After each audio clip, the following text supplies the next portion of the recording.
காஞ்சிபுரம் மாவட்டம் படப்பை அருகே அடுக்குமாடி குடியிருப்பில் உள்ள டிரான்ஸ்பார்மரில் பழுது பார்க்க ஏறிய மின்வாரிய ஊழியர் மின்சாரம் தாக்கி உயிரிழந்தார். சுமார் 1 மணி நேரம் டிரான்ஸ்பார்மரிலேயே தொங்கி இவரது உடலை தீயணைப்புத் துறையினர் மீட்டனர்.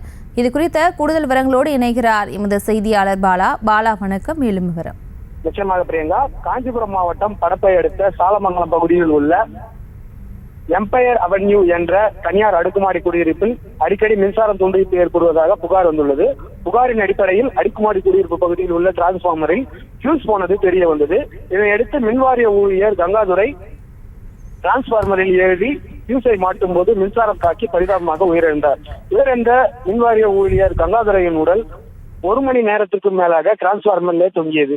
இந்த சம்பவம் குறித்து தகவல் அறிந்து வந்த மணிமங்கலம் போலீசார், மின்வாரிய ஊழியர்கள் மற்றும் தீயணைப்பு துறையினர் கங்காதுரையின் உடலை மீட்டு சேத பரிசோதனைக்காக குரோம்பேட்டை அரசு மருத்துவமனைக்கு அனுப்பி வைத்தனர்.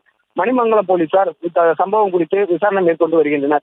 மின்வாரிய ஊழியர் மின்சாரம் தாக்கி உயிரிழந்த சம்பவம் அப்பகுதியில் பெரும் பரபரப்பையும் சோகத்தையும் ஏற்படுத்தியுள்ளது. விவரங்களுக்கு நன்றி பாலா.